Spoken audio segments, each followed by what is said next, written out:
escolhemos um tema muito importante, que são os vícios emocionais. Temos outros vícios que conheceremos durante o projeto, mas hoje a gente optou por começarmos pelos vícios emocionais. E o que é o vício emocional? O vício emocional é um padrão emocional, não que a gente tenha só ele, né? Nós vamos apresentar 9. E a tendência é que você se identifique especificamente com um. Mas, Júlia, eu tenho muito isso, mas eu também tenho aquilo, e é assim que funciona. Mas o nosso convite, inclusive, é que você observe, mas veja qual desses 9 que hoje está falando mais de você, certo? Então, o padrão emocional, o vício emocional, é uma forma que a nossa personalidade deu conta de sustentar alguma dor, alguma dificuldade, geralmente na infância. E nós acreditamos, nós crescemos levando isso para a fase adulta. E ok, foi como a nossa criança deu conta, mas enquanto adultos, né? Eu e a Flávia, a gente atende adultos, né? Adolescentes, mas principalmente adultos e idosos, né, Flávia? Então, hoje, você não precisa mais atuar sempre daquela forma, sempre com aquele vício emocional. Então, nós vamos apresentar 9, tá? A Flávia que vai começar, né, Flávia? Claro! Como não? E assim, o nosso convite, gente, repetindo, é que vocês se abram para os 9 tipos, tá? Se abram e no final a gente conversa, né? Para os 9 tipos de vícios emocionais. E aí, já fazendo uma introdução sobre os 9 vícios, como a Júlia disse, a gente tem um que é mais, que dói mais. Né? Assim, que a gente sente com mais intensidade. Mas nós temos um pouquinho de todos, né? Afinal de contas, a gente está falando de humanidade. Então, a gente é atravessado por todas as maneiras da personalidade de nos proteger, né? Dos riscos e medos que nós compreendemos ao longo da vida. E também levando em consideração que não é simplesmente um padrão que a gente entende e desconstrói. Ah, quem dera. São padrões, gente, que estão tão fortes, são tão fortes, eles são constituintes da nossa personalidade. Então, não é uma coisa de vamos fazer um exercício e tudo mudou. Não. Isso, na realidade, às vezes até desajusta a pessoa que naquele momento precisa daquele comportamento para se manter em equilíbrio na vida. Então, nós vamos falar dentro de uma perspectiva onde tudo que a gente traz aqui constitui a nossa personalidade, compõe a nossa identidade, é como nós nos reconhecemos, e existe todo um processo cuidadoso de transformação e ressignificação desses vícios para que a personalidade se torne mais flexível e a serviço da vida. E por que eu disse que é óbvio que a gente vai começar por mim? Porque a gente vai falar de um vício emocional muito presente na minha vida, que existe um vício emocional, gente, que faz com que a pessoa acredite que para ela ser amada e valorizada, ela precisa ser útil e necessária. Então, é um vício de sempre estar a serviço do outro, sempre estar fazendo o que o outro precisa e assim, né, nem esperando, tá? É mapeando, observando o que as pessoas precisam. Nossa, Flávia, mas isso é tão bonito. É. A questão é que pode ser também um padrão viciado. O que a gente fala de... O que é vício, né? Vício é um excesso. É algo que a gente enrijeceu na nossa vida e que vai aparecer em momentos inadequados ou numa dose excessiva, e isso vai comprometer a nossa qualidade de vida e nos gerar sofrimento. Então, esse vício emocional de ser útil e ser necessário faz com que a pessoa acredite que ela é essencial na vida dos outros. Que ela precisa ajudar, ela precisa cuidar. E se ela não fizer isso, ela vai ser egoísta. Então, esse padrão repetitivo de estar sempre ajudando e cuidando das pessoas pode ser considerado, e é considerado pela perspectiva do Enneagrama, um vício emocional. Então, a gente meio que... Quais são os prejuízos, né? Quais são os nossos gaps aí? Onde dói? Quando a gente não se prioriza, quando a gente negligencia o nosso autocuidado, quando a gente perde o foco das nossas coisas e prioriza as coisas dos outros, quando a gente se culpa por ser egoísta, quando está fazendo algo por si mesmo, e quando aquele não que a gente dá dói mais na gente do que no outro. São grandes prejuízos de quem traz esse vício emocional de ser necessário na vida das pessoas. E já tem gente se identificando. Fica em paz, respira, porque tá tudo certo. Amiga, E assim, eu queria até dar uma observação, que às vezes as pessoas assistem essa live pensando nos vícios do outro, e isso é bem a cara desse tipo de vício, né? Não, eu vou assistir ali a live da Júlia e da Flávia para saber qual é o vício do meu marido, o vício do meu filho. Gente, se você estiver nesse movimento, já é um momento de para e observe o seu vício. Isso. Né? E aí já é o convite, né? Observe se você tem essa tendência a se achar necessário na vida das pessoas. Isso já é uma prática de autoobservação. Quantas vezes você prioriza a necessidade dos outros em detrimento das suas. Tá. E existe um outro vício, gente, que nós chamamos de auto-engano, porque é justamente um vício emocional que provoca um distanciamento, uma desconexão com as minhas emoções, com aquilo que realmente é importante para mim. E por que eu caio na tentação desse vício? Eu caio na tentação desse vício porque é muito importante para mim. É um vício que as pessoas me vejam como uma imagem de sucesso. Então, em nome de ser vista como uma pessoa de sucesso naquilo que eu me proponho a fazer, eu chego ao ponto de não me conectar com aquilo que realmente faz sentido para o meu coração. Então, são pessoas, né, que quando a gente possui esse vício muito forte, são pessoas que o próprio conceito de sucesso não basta. Eu preciso que a Flávia me veja como uma pessoa de sucesso. Então, acho que para esse vício, é uma dor quando se compromete com algo que ele acredita, que a pessoa acredita que vai dar essa imagem de sucesso. Geralmente eles alcançam esse tal sucesso e fica aquele vazio, né, Flávio? Que a gente sente na prática, no consultório é: Júlia, conquistei aquilo que eu tanto ralei para conquistar, mas Júlia, não completa meu coração. E aí se torna um vício a próxima meta, né? Isso. E aí, não, mas agora eu vou para a segunda meta, né? Sei lá, comprei um apartamento, agora eu vou para a casa de praia. E não tem nada de errado em você querer comprar o seu apartamento e a sua casa de praia.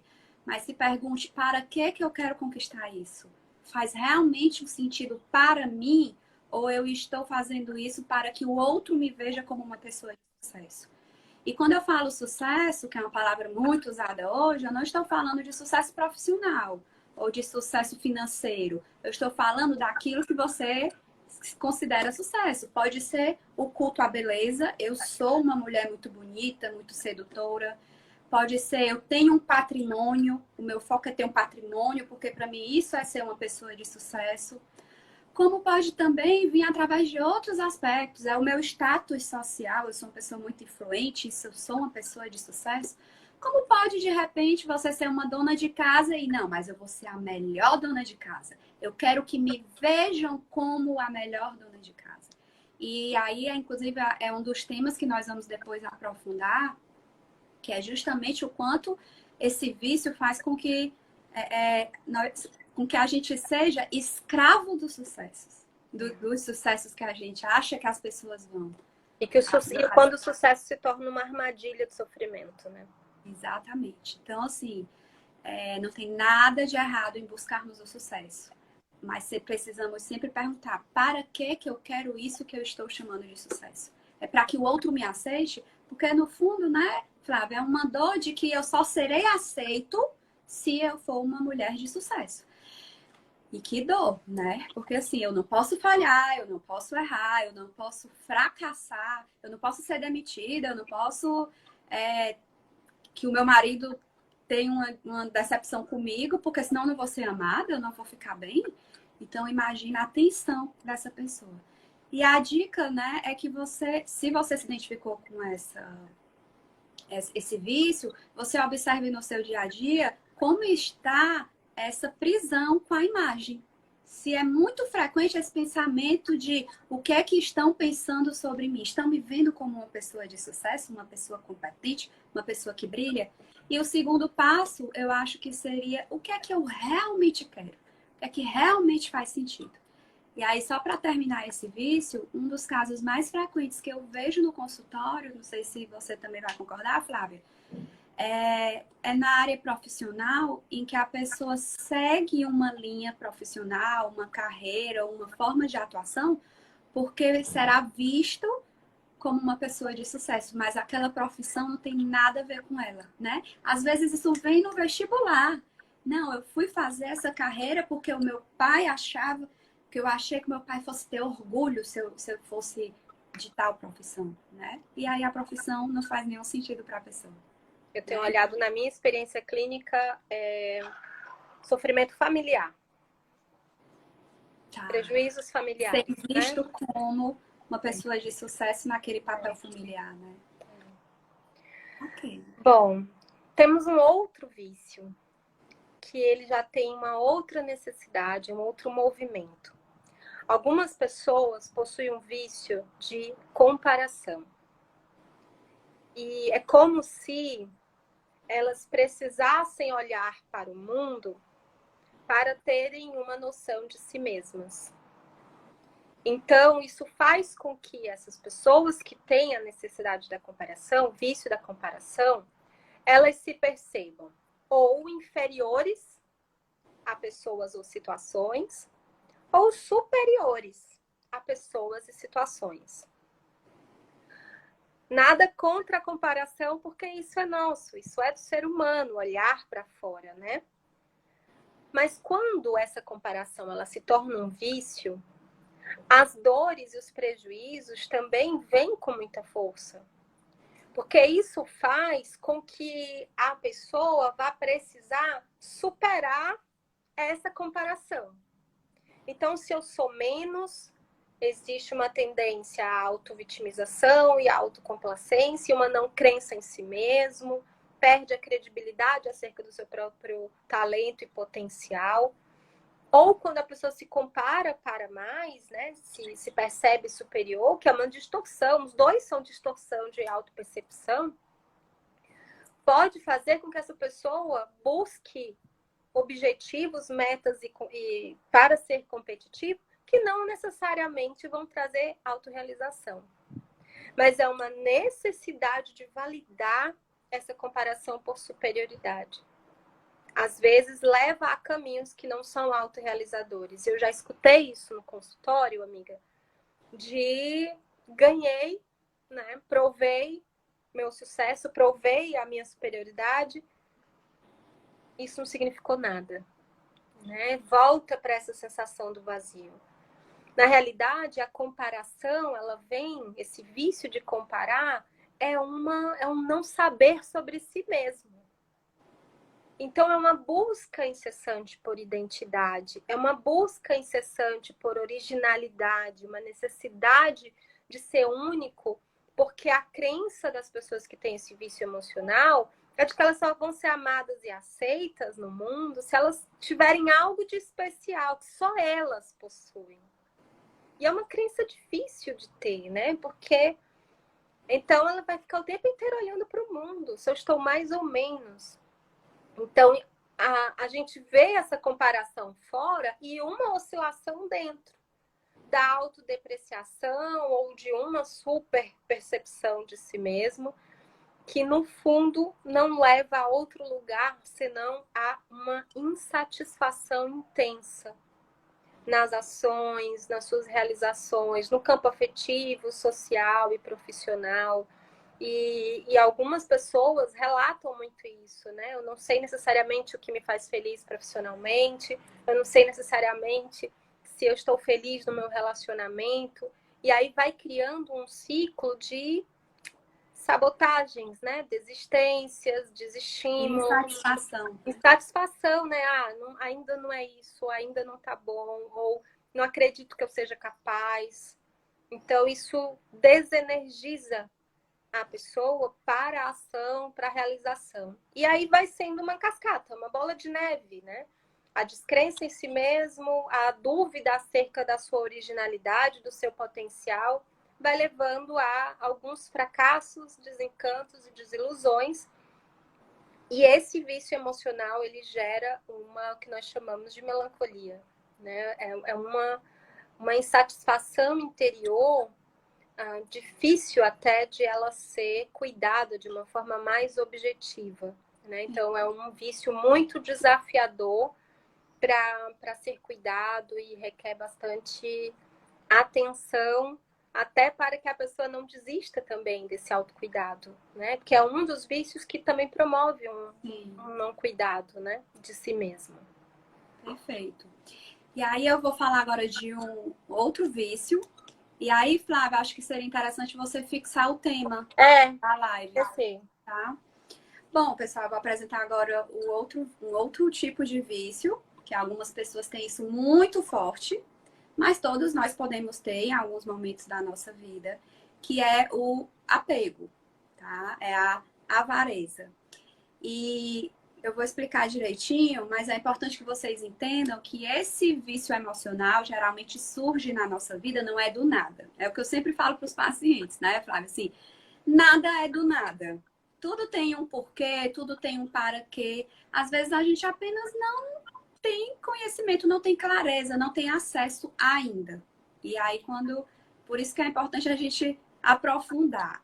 Então, geralmente, quem é apegado é porque, por algum motivo, quebrou o que nós chamamos de abundância, né? E a abundância, eu quero falar da abundância no sentido de que quanto mais eu dou para o universo, mais o universo vai me devolver. E eu não tenho que ficar me preocupando com a avareza, com apego, me reservando. Eu posso soltar porque vai voltar. Então, quando eu entro num padrão em que eu quebro esse conceito da abundância, eu entro no apego. Então, por exemplo, eu tenho um livro, é meu livro. A Flávia está precisando, eu não estou às vezes nem usando, mas eu não vou emprestar. Por quê? Porque pode ser que falte para mim. E geralmente são pessoas que se programam, inclusive, para precisar de pouco. Eu não vou querer uma biblioteca, eu vou querer apenas esse livro, mas ele é meu e ninguém me tira, né? E eu nem estou usando, mas eu não vou emprestar para a Flávia porque pode ser que não volte para mim. E eu precise e eu não tenha. E aí, como é que eu vou sobreviver? Então, quando a gente fala de apego, de avareza, aí existem vários nomes, né? Eu não estou falando apenas de aspectos materiais. Eu gosto muito da palavra, Flávia, economia. Sim. Eu acho que esse vício é um vício econômico. E quando eu falo econômico, ele economiza tudo. Ele economiza palavras, ele economiza demonstração de afeto, ele economiza movimentos. Se ele pode chegar ali na outra sala por um caminho menor, ele não vai por um caminho maior, entende? E ele pode economizar dinheiro, economiza tempo, né? Então é uma pessoa que contato físico, né? Então é uma pessoa que por algum motivo na história de vida entendeu que ele precisa economizar. E aí ele se fecha, ele constrói uma muralha para garantir que não vão tirar o pouco que ele tem e que é o pouco que ele precisa para sobreviver. Então, é uma pessoa que faz uma viagem para o mundo durante um ano. Aí você diz, no final da viagem, como é que foi a viagem? Foi boa. E não é que ele não goste de você ou que ele seja antipático. É porque ele não quer passar horas e horas falando sobre como foi um ano de viagem.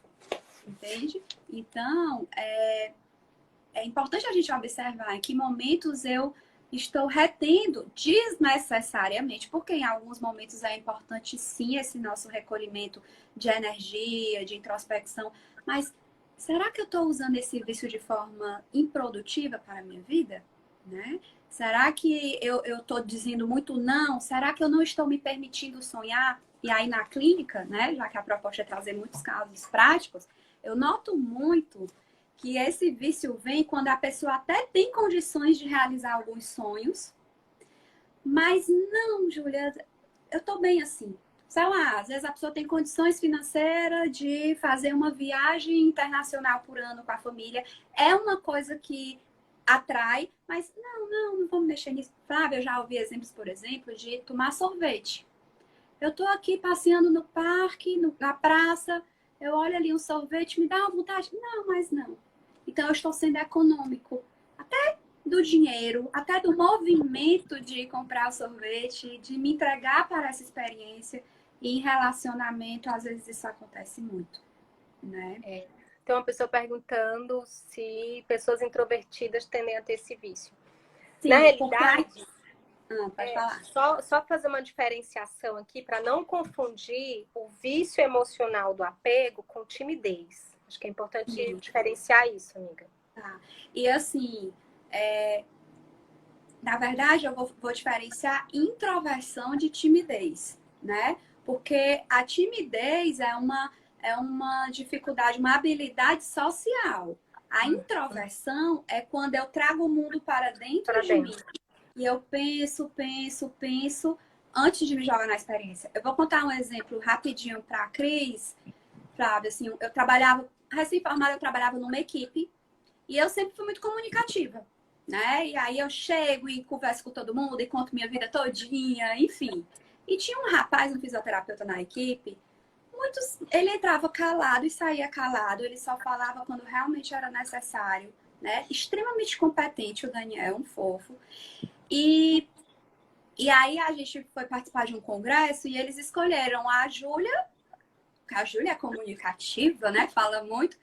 E o Daniel, porque ele é muito competente, e eu fui como psicóloga e ele foi como fisioterapeuta. E todo mundo apostando na performance da Júlia, né? Eu era bem novinha. Quando eu peguei o microfone, Flávia, um monte de gente, eu travei. Veio uma timidez na Júlia, né? Isso. E eu sou extrovertida. A minha tipologia junguiana, né? Eu sou extrovertida, eu sou pra fora, né? E ele pegou o microfone e deu um show na apresentação. Aí todo mundo, cadê a timidez dele? Ele não é tímido, ele só é introspectivo, que a Jung fala de introversão. Então, timidez é outra coisa, né? É interessante isso.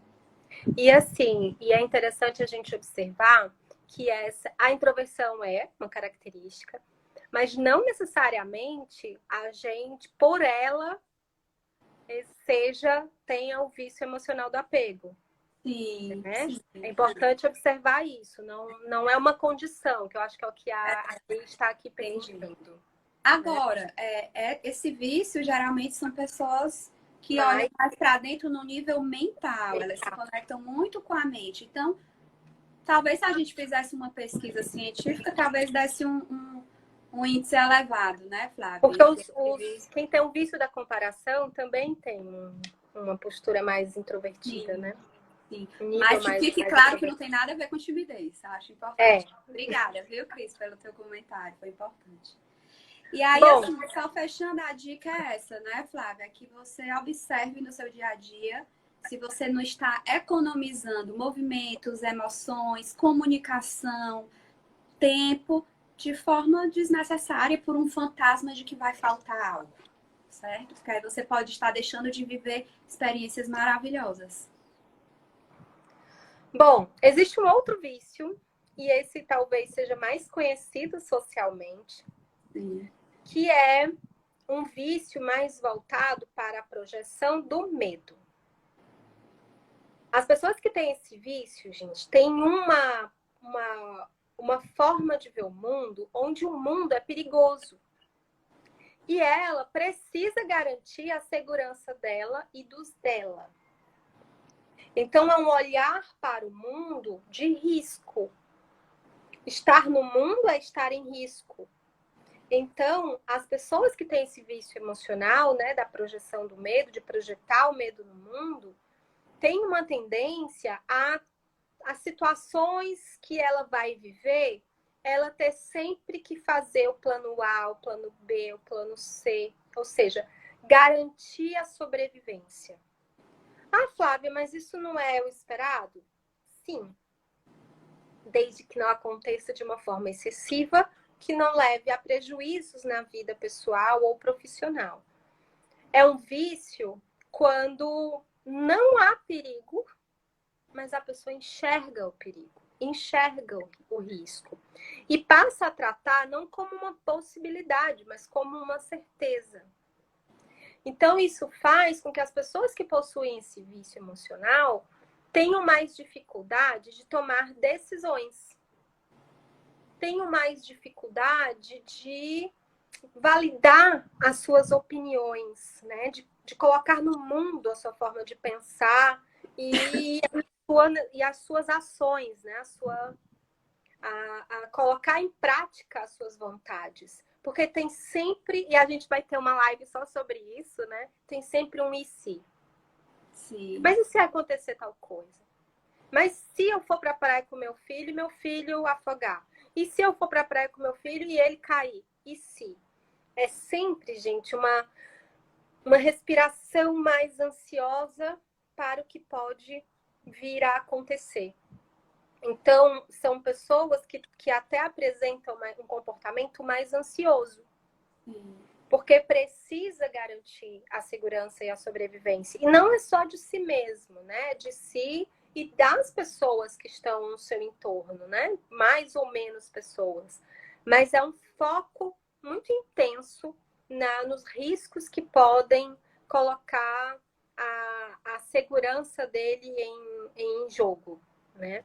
E isso faz com que crie uma certa desconfiança na relação dessas pessoas com outras pessoas e com outras situações. Podem se privar de algumas experiências por ver muito risco, mas interessante que há pessoas que possuem esse vício e que ao invés delas se privarem da experiência, elas se jogam na experiência. Então isso é muito importante a gente perceber que é um comportamento que até é elencado de fobia e contrafobia, né? Então são pessoas, os fóbicos são as pessoas que assumem essa projeção do medo e os contrafóbicos são os que não têm consciência desse medo e vão para cima.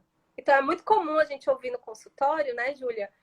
As pessoas dizerem, que história é essa de medo? Eu não tenho medo. Agora, eu sou uma pessoa precavida, né? Eu vou aqui calcular os riscos, mas eu não sou medrosa, porque eu me jogo, eu vou para cima. E a gente vê ali que aquela segurança tem um nível excessivo de cuidado e de zelo que traz alguns prejuízos para a vida pessoal e para a vida profissional, né? Então, eu já ouvi muito no consultório e nos grupos terapêuticos pessoas que desistiram de decisões na vida pelo que poderia acontecer, né? Então, desistir de fazer tal graduação, desistir de mudar de emprego, desistir de me separar. Ou desistir de casar, né? Desistir de casar. Então, assim, não toma determinadas decisões que tem alguma sombra de risco e de perigo para aquilo que ela considera importante na vida dela, né? Para aquilo que ela considera que garante a sobrevivência dela. Então, isso traz dores, sem dúvida, né? Prejuízos profissionais e sociais. E é muito importante quem se identifica com esse vício emocional observar o tempo que você utiliza, o tempo que você gasta, planejando a possibilidade de viver algum risco. Sim. Observar quantos cenários você constrói para cada situação que você vai experienciar. E observe se esses cenários são otimistas ou não. É uma boa oportunidade de autoobservação para quem se identifica com a projeção do medo. Perfeito. É como se fosse um vício por identificar perigos e se proteger, né, Flávia? E o problema é quando encontra. E assim, e geralmente são pessoas que pensam tanto que não vão criar medos totalmente loucos, né? Assim, infundados, né? Eu sempre digo, o meu medo não vai ser que um leão entre agora nesse quarto, né? O meu medo vai ser que a internet caia. Como é que eu vou fazer? Então, qual a probabilidade da internet? Porque pode, geralmente são perigos que podem acontecer, mas qual a estatística, né? Quantas vezes isso já aconteceu? Ao invés de gastar a energia, né, criando esses planos de segurança, é se fazer essas perguntas. Faz sentido esse meu medo? Isso já aconteceu na minha vida? Qual a probabilidade disso acontecer? De 0 a 100, quantos por cento de probabilidade, né? Checar com outras pessoas também é importante. E você falou que às vezes a pessoa deixa de viver algumas experiências, mas às vezes elas vão para as experiências e levam toda essa ansiedade, toda essa tensão, né? E sofrem com a possibilidade e não com o perigo acontecendo. E mais interessante é que quando o perigo está acontecendo, não dói tanto, né? É impressionante. Não, o medo do monstro é pior do que o encontro com o monstro. Exato. Né? Que eu digo que são medos bobos e coragens absurdas. Pronto, perfeito. E aí vamos falar agora, gente, de um outro vício, que é a gula por prazeres. Tá? Júlia, qual o problema de eu sentir prazer na minha vida? Minha vida já é tão corrida, tenho tanta responsabilidade. Não tem problema nenhum em você fazer e investir seu tempo, sua energia em coisas prazerosas. Mas existe uma diferença quando você busca isso em nome, né, o velho para quê, em nome de uma fuga. Inclusive, vai ser tema de uma das nossas lives, porque a gente considerou esse tema tão importante, que vai ser uma live só sobre quando esse prazer é uma fuga, tá? E quando eu falo prazer, é importante falar, né, Flávia, que não precisa ser comida, viagens, coisas que a maior parte das pessoas considera prazerosa, não. Você pode ter uma gula por trabalho, né? Você pode ser viciado no prazer que o trabalho lhe dá, e aí você vai querer só trabalhar, né? Ou você vai querer só malhar. Meu sonho é ter essa gula, né, Flávia? Assim, de querer passar 24 horas por dia fazendo exercício físico, seria bem produtivo, né? Mas, assim, é importante falar isso porque são os refinamentos, né, Flávia? A gente fala busca do prazer. Eu não estou falando aqui de usar droga, de comer, de gastar dinheiro, de comprar roupa. Eu estou falando disso também. Mas cada um que possui esse vício encontra uma forma de fugir através do prazer. Pode ser através do dormir, né? Do sono. Ajudar os outros. Ajudar os outros. Não importa. O que importa é a motivação que lhe faz ir para esse prazer. Júlia, e é uma fuga de quê? Geralmente é uma fuga de sentimentos ruins, de uma dor, de um luto, de uma sensação de limitação, de uma sensação de privação, de uma sensação, Flávia, de prisão, né? De que estão mandando em mim, eu estou me sentindo sufocado. Privando a liberdade, né? Privação da liberdade. Então, a pessoa que possui isso muito forte, geralmente ela tem uma crença lá dentro, né, lá no inconsciente mesmo, lá na história de vida, de que ela não dá conta de sentimentos ruins. Então, ela prefere se desconectar. Então, como é que ela faz isso? Ela vai para o prazer, né? E ela se desconecta de uma emoção muito importante para nós, gente, que é a tristeza, né? Existem momentos que precisamos sim. Inclusive, eu queria aproveitar, Flávia, para acalmar as pessoas que possuem algum receio de acessar alguma emoção. É muito comum no consultório as pessoas dizerem assim: Júlia, eu não sei amar, eu não dou conta de amar. Eu não quero amor. Júlia, eu não dou conta de sentir tristeza. Eu não quero, não quero. Júlia, eu não dou conta de sentir medo, porque eu me desestruturo. E eu quero te acalmar no sentido de que todos nós temos uma... Não consigo sentir raiva, porque quando eu sinto raiva, eu me transformo em outra pessoa. E também não esquecendo que há pacientes, sim, que também não acessam alegria. Sim, não consigo... Genuína. Perfeito, perfeito. Vive euforias, mas não alegria. Perfeito. Então, assim, o que eu quero dizer, se você se identifica com esse receio de sentir alguma dessas emoções, que são emoções básicas, né, e universais, que todos nós deveríamos sentir, é que fica tranquila, todas as personalidades possuem uma dificuldade maior de lidar com alguma emoção. Mas existem métodos, existem caminhos, existem técnicas de você trabalhar a conexão com essas emoções de uma forma produtiva e saudável para a sua vida. De você não ficar muito tempo, de você monitorar a intensidade e principalmente o que você faz com essa emoção. Porque eu posso ter raiva da Flávia e ir lá na casa dela e dizer, amiga, ó, não tô gostando disso, está me incomodando, vamos ver como é que a gente alinha. Como eu posso chegar na casa da Flávia e quebrar a casa da Flávia todinha e bater na Flávia ou xingar a Flávia, enfim. Então, fica tranquilo que todos nós temos uma dificuldade específica com uma emoção, mas tem como trabalhar isso dentro da psicologia, tá? Então, esse vício da gula, da busca pelo prazer, geralmente é uma fuga. É uma fuga porque eu acho que eu não dou conta. E é importante, sim, que a gente acesse a tristeza, a privação e por aí vai. Oi, Flávia. Nada contra enxergar o lado bom da vida. Sim. Mas é muito importante lembrar que não existe só o lado bom da vida. Sim. E que se a gente observar que as nossas dores também podem ser o lado bom da vida, a gente para de polarizar as nossas emoções como boas e ruins e a gente passa a viver com mais inteireza, né? Com mais presença. Com mais verdade, né, Flávia? Mais verdade. Mais consciência, né? Que é o que a gente busca. E aí, pegando o viés da raiva, vamos falar de um vício, que são pessoas que sentem muita raiva. É um vício emocional, gente, de uma sensação de que é muito forte e poderoso, que no Eneagrama nós chamamos de luxúria. E aí é muito importante a gente contextualizar as nomenclaturas dos vícios, que eles são aplicados só ao Eneagrama. Mas mais importante do que entender o nome é entender o vício. Sim. Então, o vício das pessoas que têm essa necessidade de se mostrar para o mundo fortes, poderosas, bem resolvidas. Ai, peraí. Gente, tem um barulhinho aqui acontecendo no meu computador.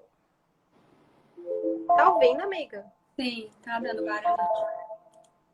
Desliga ele. Tu tá no computador? Tô tentando, né? Meu bichinho. Tu estás no celular ou no computador? Tô no celular. Peraí. Desliga o Vou colocar computador. aqui no mute. Pronto, deu certo. Apertei alguma coisa aqui. Então, essas pessoas que têm essa necessidade de serem, né, de se mostrarem para o mundo fortes, bem resolvidas, que elas dão conta de tudo, são geralmente muito intensas, muito objetivas. Então, é um vício de usar uma força em excesso para se relacionar com o mundo. E, geralmente, essa força excessiva, essa energia muito intensa, ela vem acompanhada da raiva. E isso faz com que essas pessoas tenham mais dificuldade de equalizar a raiva nas suas relações. Então, elas podem comprometer a qualidade das suas intenções pelas estratégias que ela utiliza. São pessoas super protetoras, são pessoas super justas, mas a forma de buscar essa justiça, ela é viciada. Então, isso faz com que ela coloque mais intensidade do que talvez o outro tenha condição de receber. Faz com que, às vezes, o olhar para aquela injustiça esteja atendendo os critérios dela de justiça e não necessariamente do outro. E ela vai com muita intensidade de força resolver. Então, essa resolução, essa forma de resolver, ela às vezes tem um peso maior do que o que aquela relação, aquela situação daria conta. E aí a gente escuta muito no consultório, né?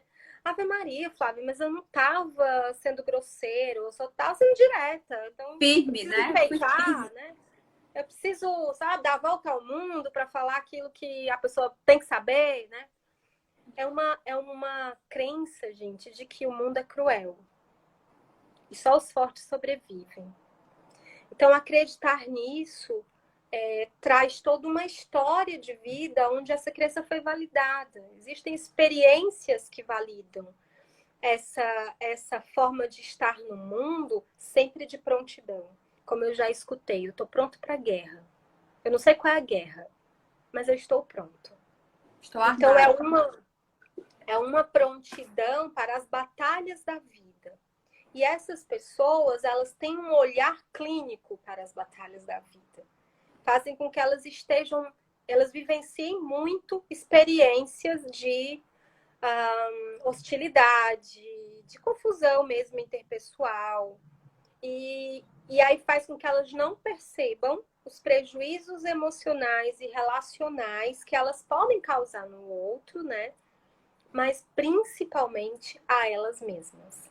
Tá. Então é uma não consciência de como equalizar essa intenção de ser cuidador, protetor, justo, e que isso se distorce nesse vício de mostrar ao mundo que é forte, que é poderoso, que dá conta, que resolve tudo, que o mundo é dos fortes, quem não é forte é fraco.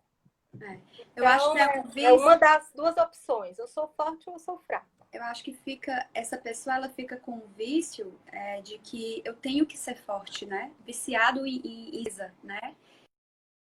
E se desconecta da vulnerabilidade. Tem força, Uma frase que eu estimulo muito as pessoas que se identificam com esse vício fazerem, Flávia, é quando acontecer alguma coisa muito assim, intensa, geralmente que traz a raiva, é se perguntar ou conversar com alguém que realmente confia e que tem coragem de falar o que pensa, né?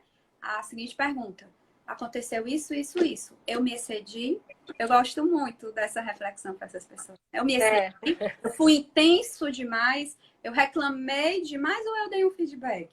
Né? Além do que, gente, eu recebo muitas pessoas que têm esse vício emocional procurando a comunicação não violenta. Sim. E eu acho isso maravilhoso, porque já é uma consciência... Não quero mais me comunicar dessa forma, né? Já é uma consciência, um desejo de transformar as relações. Escuto muito. Claro que não só as pessoas que possuem esse vício, mas fico feliz porque essas pessoas procuram. Sim, não são os outros que dizem que ela precisa, né? Então, assim, já existe um olhar para si mais corajoso e amoroso e compassivo nesse sentido. Perfeito. Vou falar sobre um vício que talvez alguns se identifiquem, eu me identifico demais, e é a preguiça. É um vício de personalidade, mas eu quero explicar o que é essa preguiça, tá? Gente, a preguiça que nós estamos trazendo aqui para vocês, né, no viés do Enneagrama, é um vício emocional, mas não necessariamente pode ser também, tá? Não necessariamente é aquela preguiça de que a pessoa só quer ficar no ócio, na inércia, deitada numa cama, olhando para o teto sem fazer nada. Pode ser também, tá? Mas eu quero falar de um outro tipo de preguiça. Eu quero falar de um tipo de preguiça que é uma preguiça de ser o melhor que eu posso ser. Tá? Eu sei que eu posso ser uma pessoa mais competente, mas eu tenho preguiça disso. Né? Eu sei que eu posso ser uma mulher mais saudável, mas eu tenho preguiça disso. E geralmente a preguiça nesse vício é uma preguiça para si, tá? Para o outro, muita energia, mas para si, pouca energia, tá? Então, é uma preguiça que vem, né? O velho para quê? Ela vem, ela tem um porquê, um para quê. E o motivo dela existir é porque essa pessoa, ela se coloca como segundo plano. Ela se coloca em um lugar de que ela nem é tão importante assim, que o outro é mais importante, né? Então, ela acaba construindo relações e práticas na vida dela em que ela é o segundo plano, ela é a sombra. Então, nós vamos jantar hoje o que o meu marido gosta de comer. Nós vamos assistir o filme o que o meu filho gosta de assistir. Enfim, em vários contextos da vida em que ela não coloca as necessidades, os desejos dela em primeiro lugar. É sempre o outro é mais importante. A dor do outro é muito mais importante do que a minha. Né? Os problemas do outro são mais importantes do que os meus. Então, essa pessoa precisa, se você tem isso muito forte, você precisa olhar muito para um trabalho de autoestima, de autovalorização, de automerecimento, tá? E não tem nada de egoísta você olhar para si também, né? Eu não estou falando que você vai deixar de olhar para o que o seu marido gosta de jantar, mas o que é que você está com vontade de comer? Porque o que acontece com essa preguiça é que muitas vezes a pessoa se desconecta, não sabe nem dizer o que é que ela quer, muito menos correr atrás. Ela realmente tem uma desconexão, né? Então a preguiça de si mesmo vem é muito comum, né, Flávia? Que a pessoa faça um monte de coisa. É até cruel você dizer que essa pessoa é preguiçosa, né? Porque ela faz um monte de coisa, ela só não faz aquilo que tem que ser feito, né? Por ela. Por ela. E nessa, exemplos clássicos para Flávia passar para o nosso último vício. Faço a graduação com muita dificuldade, já fiz mais tarde, trabalhando, mas não entrego a monografia. E quando eu digo não entregar, Flávia, é não entregar mesmo. Eu já estou aqui com a monografia encadernada, mas não vou lá e entrego, né? É pagar o ano da academia, mas não ir para a academia, né? Então é uma preguiça de fazer aquilo que eu sei que é o melhor para mim. Uma vez o padre Domingos, né, que até entrou, não sei se ele ainda está aí, ele falou uma coisa que me tocou muito. Ele disse: aquilo que a gente veio ser, seremos. Com dor ou sem dor, mas seremos. Então, assim, tem muito potencial para ser, mas tem preguiça, né? Então, acho importante refletir sobre isso. É uma preguiça de se priorizar, né? Sim. E aí, gente, é muito interessante assim, o olhar da preguiça, porque não é uma preguiça no sentido de desdém. Não é isso. É uma preguiça no Às sentido vezes são pessoas superativas.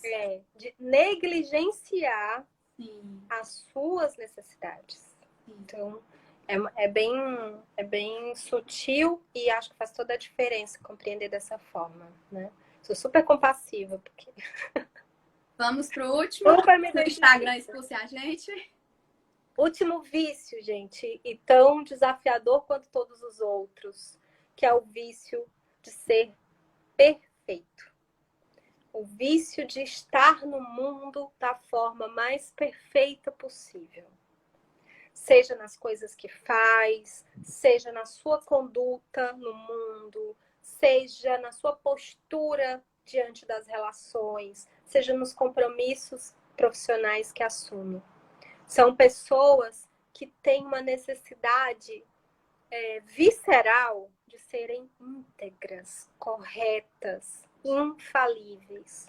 Aquilo que elas consideram correto. Isso, sempre levando em consideração que é o contexto de cada um, né, para esse vício.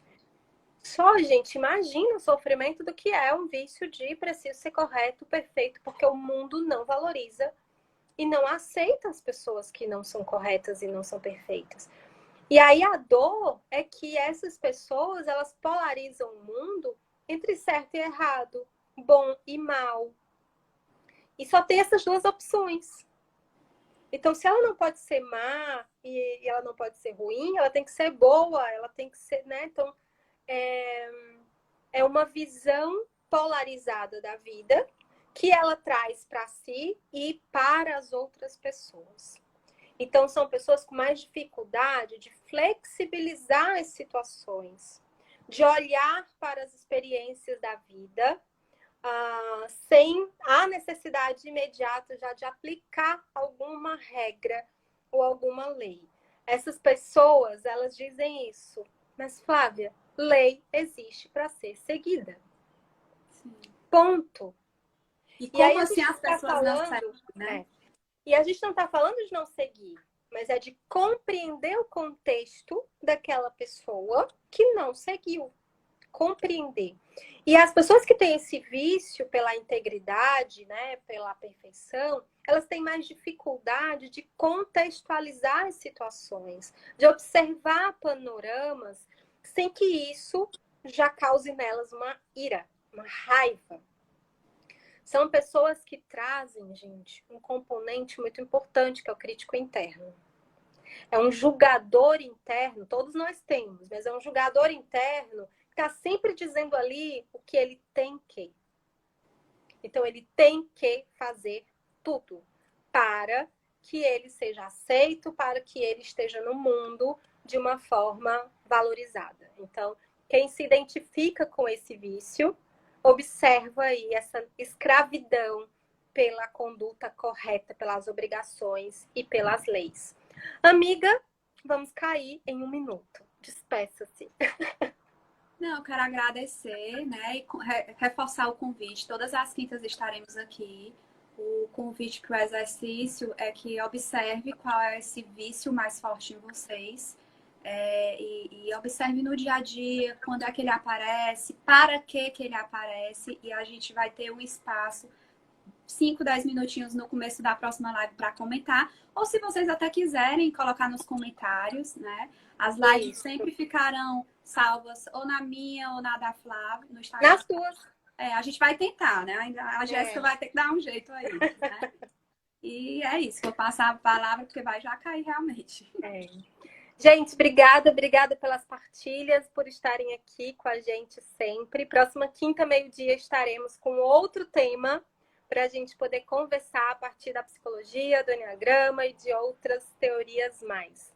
Obrigada, gente. E rapidinho aqui, Flávia, a gente teve alguns retornos de pessoas que se juntam para assistir, ou em equipe de trabalho, porque isso tudo que a gente está conversando impacta